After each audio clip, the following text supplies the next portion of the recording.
Please subscribe Sadhguru Sai Creations.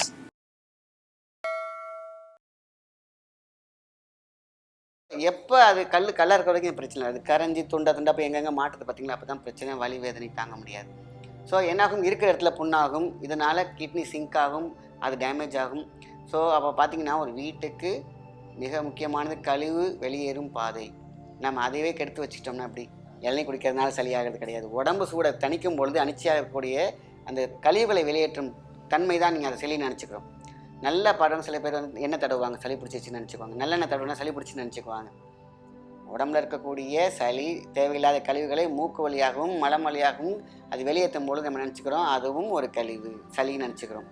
கல் வரத்துக்கு முன்னாடியே பார்த்தீங்கன்னாக்கா நம்ம ஒரு சின்ன சின்ன மூத்திர கடுப்பு அப்படின்னு சொல்லுவாங்க, அதாவது நீர் எரிச்சல் அப்படின்னு சொல்லுவாங்க. நீர் தாரையில் எரிச்சல், இன்ஃபெக்ஷன் மேக்ஸிமம் எங்கேருந்து ஆரம்பிக்கணும், ஃபஸ்ட்டு ஆரம்பிச்சு பார்த்தீங்கன்னாக்கா யூரினரி இன்ஃபெக்ஷன்லேருந்து ஆரம்பிக்கும். ஏன் அப்படின்னா உடல் சூடுனாலையும் நம்ம சுற்றிகிட்டே இருக்கிறதுனாலையும் அடிக்கடி தண்ணி மாற்றி குடிக்கிறதுனால இங்கே ஆரம்பிக்கும் யூரினரி இன்ஃபெக்ஷன்.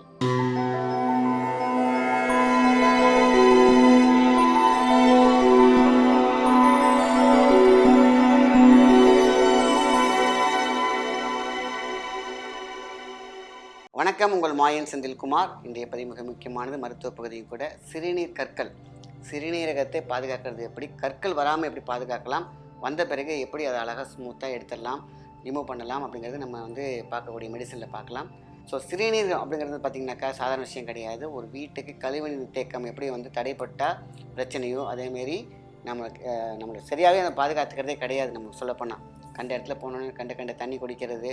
ஸோ இதுதான் மெயின். நிறைய பேர் சொல்லுவாங்க, நான் சரியான சாப்பாடு நல்லா தான் சாப்பிட்ருக்கேன் சார். என்னென்னு பார்த்தா அந்த மார்க்கெட்டிங் பீப்புள்ஸ்லாம் மேக்ஸிமம் பார்த்திங்கனாக்கா உடம்பு சூடு, அவங்க வந்து ட்ராவல் பண்ணி என்ன பண்ணுவாங்கனாக்கா அந்த கல் உடம்பு சூடாகி இந்த மூத்திர கடுப்பு அப்படின்னு சொல்லுவாங்க சரிங்களா, இந்த ஹீட்டை வச்சு இப்போ நீர் கடுப்பு வந்துருச்சு அப்படின்னு சொல்லுவாங்க. அதை அடிக்கடி அவங்களுக்கு வந்துகிட்டே இருக்கும். ஸோ என்ன பண்ணுவாங்க, கண்ட மெடிசன்லாம் எடுத்து போட்டுக்கிறது, இல்லைனா அது வெறுமே இல்லாமல் தண்ணி மட்டும் குடிச்சிக்கிறது. இப்படி பேலன்ஸ் பண்ணும்போது பார்த்திங்கன்னா கல் ஃபார்ம் ஆகும். ஸோ இந்த கல்லுங்கிறது சாதாரண விஷயம் கிடையாது. பவுடராக இருக்கும், சில பேருக்கு இந்த டென்சிட்டி கூட இருக்கும். சைஸ் வந்து 9 mm வரைக்கும் போகும், 10, 14 வரைக்கும்லாம் போகும். ஸோ எப்போ அது கல்லாக இருக்க வரைக்கும் பிரச்சனை, அது கரைஞ்சி துண்டா போய் எங்கெங்கே மாட்டுறது பார்த்தீங்களா, அப்போ தான் பிரச்சனை, வலி வேதனை தாங்க முடியாது. ஸோ என்னாகும், இருக்கிற இடத்துல புண்ணாகும், இதனால் கிட்னி சிங்க் ஆகும், அது டேமேஜ் ஆகும். ஸோ அப்போ பார்த்திங்கன்னா ஒரு வீட்டுக்கு மிக முக்கியமானது கழிவு வெளியேறும் பாதை. நம்ம அதையவே கெடுத்து வச்சுட்டோம்னா அப்படி இன்றைக்கி எத்தனை பேர் சிகேடி பேஷண்ட்டாக மாறுறாங்க இதனால தெரியுங்களா. கிட்னி ஃபெயிலியர் ஆகிறதுக்கு நிறைய வாய்ப்பு இருக்குது. ஏன் அப்படின்னு கேட்டிங்கன்னா, ஒரு கெமிக்கல் ஒரு இடத்துல இருந்தால் என்ன ஆகும், சுண்ணாம்பு கல், அதுவும் சாதாரண விஷயம் கிடையாது. சுண்ணாம்பு கல், கால்சியம் டெபாசிட்ஸ் எப்படி ஆகுது, உடல் சூடு தான் மெயின் காரணம். மேக்ஸிமமாக நீங்கள் வெளியில் வந்து அடிக்கடி ட்ராவல் பண்ணுறவங்களா இருந்தாக்கா நம்ம பால் மாறாமல் இளநீ வாரத்துக்கு ஒரு தடவையாவது குடிச்சிடணும். சார் எனக்கு வந்து இளநீ குடித்தா ஒத்துக்க மாட்டேங்குது சார். கண்டிப்பாக இளநீ குடிக்கிறதுனால சளியாகிறது கிடையாது. உடம்பு சூடை தணிக்கும் பொழுது அனிச்சையாகக்கூடிய அந்த கழிவுகளை வெளியேற்றும் தன்மை தான் நீங்கள் அதை சளின்னு நினச்சிக்கிறோம். நல்ல படம் சில பேர் வந்து எண்ணெய் தடவுவாங்க, சளி பிடிச்சிச்சுன்னு நினச்சிக்குவாங்க. நல்லெண்ணெய் தடவுனா சளி பிடிச்சின்னு நினச்சிக்குவாங்க. உடம்புல இருக்கக்கூடிய சளி தேவையில்லாத கழிவுகளை மூக்கு வழியாகவும் மலம் வழியாகவும் அது வெளியேற்றும் பொழுது நம்ம நினச்சிக்கிறோம் அதுவும் ஒரு கழிவு, சளின்னு நினச்சிக்கிறோம். ஸோ அது அப்படி கிடையாது. வைரஸ் பாக்டீரியானால் வரக்கூடிய விஷயங்கள் தான் உங்களுக்கு அந்த கோல்டு, காஃபி, இருமல் இதெல்லாம் வருது பார்த்திங்கன்னா அந்த மாதிரி. அதனால் இதை பற்றி கவலைப்படாதீங்க, இதை மட்டும் எடுத்துகிட்டு வந்தாலே போதுமான விஷயந்தான். ஆக இதுக்கான மருந்து நம்ம முன்னோர்கள் அழகாக சொல்லியிருக்கிறாங்க, சிறுகண் பிழை. இதுதான் ரொம்ப முக்கியம். இதை பொங்கல் பூன்னு அந்த கிராமத்துலலாம் சொல்லுவாங்க. சிறுகண் பீழை வந்து பார்த்திங்கனாக்கா என்னது புதுசாக வாய் நுழையாத பேர் நினச்சிக்காதீங்க, நாட்டு மருந்துகளில் கேட்டால தருவாங்க. ஸோ அது ஒரு 100 கிராம், சீரகம் 100 கிராம், நெருஞ்சில் முள் 100 கிராம், இந்த 3ஐயும் மிக்ஸ் பண்ணி வச்சுக்கிட்டு 1 ஸ்பூன் 2 ஸ்பூன் போட்டு நல்லா கொதிக்க வச்சு வெறும் வயிற்றில் காலையில் சாப்பிட்ருங்க. வலி குறைஞ்சிரும். அதுக்கப்புறம் கொஞ்சம் கொஞ்சமாக கல்லையும் கரைச்சி விட்டுடும். இது தி பெஸ்ட் மெடிசன். இது காலையில் செய்ய வேண்டிய விஷயம்.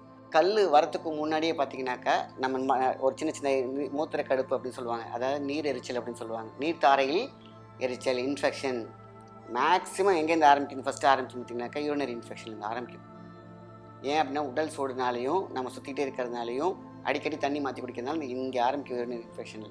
அதை நம்ம கண்டுக்காமல் விட என்ன ஆகுன்னு கேட்டிங்கன்னா கல்லாய் மாறி வலிக்க ஆரம்பிச்சிடும். ஸோ கல் இருந்தாலும் சூப்பராக கரைஞ்சிடும். இருந்த இடத்தில் அந்த தடத்தில் இருக்கக்கூடிய புண்ணையும் ஆத்திரும், மீண்டும் வராமலும் தடுக்கும். மேக்ஸிமம் பார்த்தீங்கன்னாக்கா கல் இருக்கிறவங்க பார்த்திங்கன்னா எடுத்துகிட்டு வந்திருப்பாங்க, பார்த்திங்கன்னா அடுத்த ஒரு 6 months கல் திரும்பி ஃபார்ம் ஆகிருக்கும்.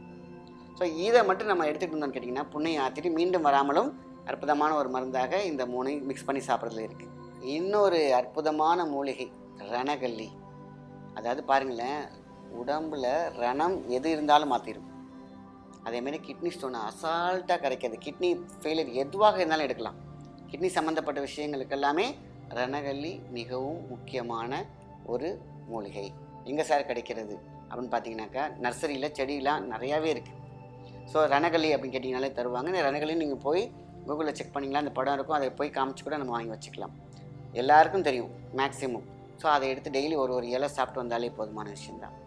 ரணகல்லி உடம்பில் இருக்கக்கூடிய எத்தனை எங்கெங்கெல்லாம் ரணம் இருக்கோ அத்தனையுமே ஆற்றிவிடும். பிளட்டை ப்யூரிஃபை பண்ணும். கிட்னியை பாதுகாக்க தான் ரணகல்லி மிகப்பெரிய ஒரு விஷயம். அடுத்தது பூனை மீசை. இந்த பூனை மீசை வந்து பார்த்திங்கனாக்கா கிட்னி ஃபெயிலியர் ஆரம்ப கட்ட நிலைமையில் என்ன பண்ணுவாங்கன்னா, எல்லாம் விட்ட பிறகு இந்த சிகேடி பேஷண்ட் கிட்னி ஃபெயிலியருக்குள்ள வரவங்களுக்குலாம் கொடுப்பாங்க. ஆனால் கல்லை கரைக்கக்கூடிய தன்மையும் அதுக்கு உண்டு. அதையும் பார்த்திங்கன்னா வாரத்துக்கு ஒரு தடவை 2 தடவை வாங்கி இப்போ நாட்டு மருந்துக்குள்ள ஈஸியாக கிடைக்க ஆரம்பிச்சிருச்சு. முன்னாடிலாம் ரொம்ப டஃப்பாக இருந்தது. அதையும் ஒரு ஸ்பூன் போட்டு எப்போ டைம் கிடைக்குதோ அவங்களுக்கு போட்டு கொதிக்க வச்சு குடிச்சிடலாம். இது வராமலையும் தடுக்கும், வந்ததையும் எடுத்துகிட்டு அதை திருப்பி வராமலையும் தடுக்கும், கிட்னியையும் பாதுகாக்கும். சில பேர் என்ன பண்ண போகிறாங்களா, கிட்னியில் இருக்கக்கூடிய கல்லை கரைச்சிட்றாங்களா, அப்பா வலி நீங்கி போச்சுறான்னு ஓடிடுறாங்க. திருப்பியும் வரும். அதே மாதிரி கிட்னி சிங்க் ஆகிட்டு திருப்பி ஃப்ரெஷ் ஆகிறதுக்கு பூனை மீசையோடைய மிகப்பெரிய அங்கம் வகிக்கும். மிகப்பெரிய வேலை செய்யும். கிட்னியை வந்து பழையபடி பல நாக்கின்னு குழந்தை போல் ஆக்கிறது வந்து இந்த பூனை மீசை ரொம்ப முக்கியம். சரி, அதே மாதிரி மூக்குரெட்டை கீரை சார். இது வந்து பார்த்திங்கன்னா அந்த நம்ம வந்து கிட்னி கல்லை உடைச்சிட்டோம், இல்லை வந்து எடுத்துட்டோம், இல்லை வந்துருச்சுங்கும் போது மூக்குரெட்டை சாரை நம்ம ஒரு 10-15 நாள் எடுத்துகிட்டு வந்தோம்னு கேட்டிங்கன்னா கிட்னிக்கு எந்த விதமான டேமேஜும் இருக்காது. அது இல்லாமல் திருப்பியும் ஸ்டோன் வராமல் உடம்பை பாதுகாக்கும். நீர்த்தாரையில் இருக்கக்கூடிய எந்த விதமான கட்டிகளாக இருந்தாலும் மூக்கிரட்டை சாறு சரி பண்ணிவிடும். இதை விட வேறு என்ன வேணும்? சிம்பிளாக எல்லாமே நாட்டு மருந்து கடையில் இல்லை எனக்கு இந்த உங்களுக்கு நர்சரியில் நம்ம பக்கத்துலேயே கிடைக்கக்கூடிய மெடிசன் தான். சரிங்களா? ஸோ கல்லை கரைக்கணும் அப்படின்னு கேட்டிங்கன்னா இந்த ஃபார்மேட்டில் அழகாக வந்தாலே எந்த விதமான பெயின் இல்லாமல் அசால்ட்டாக நம்ம கிட்னி சுத்தமும் பண்ணலாம். கிட்னி சிங்க் இருந்தாலும் சரி பண்ணி கொடுக்கும், கிட்னி பிரச்சனையும் சரி பண்ணி கொடுத்துரும். இதை விட வேறு என்ன வேணும் மேஜராக? கொஞ்சம் நம்ம சரணாகதியோடு நம்பி சில எந்த விதமான பக்க விளைவும் கிடையாது. நம்ம டெய்லி சாப்பிட்ற சாப்பாடு தான் உணவே மருந்தாக நம்ம வீட்டில் நம்ம முன்னோர்கள் கொடுத்த விஷயந்தான் இப்போ நான் சொல்லிட்டு இருக்க விஷயங்கள்லாம். சரிங்களா? ஸோ கிட்னி ரொம்ப அவசியம். அதை பாதுகாத்துக்கணும். பல பேர் அதை விஷயம் தெரியாமல் குடித்து அதை அழிச்சிக்கிறாங்க. அதை திருப்பி ரிவைஸ் பண்ணணும்னு நினைக்கும் பொழுது அது நமக்கு ரிவைஸ் பண்ணி கொடுக்காது. அதனால தான் இதுக்கு நல்லா இருக்கும்போதே நம்மளே மனமாற்றத்தோடு நம்ம கிட்னியை பாதுகாக்கிறதுக்கான வேலையை நம்ம பார்த்துக்கணும். நல்ல விஷயத்தை மட்டும் ஷேர் பண்ணுங்கள். நன்றி, வணக்கம்.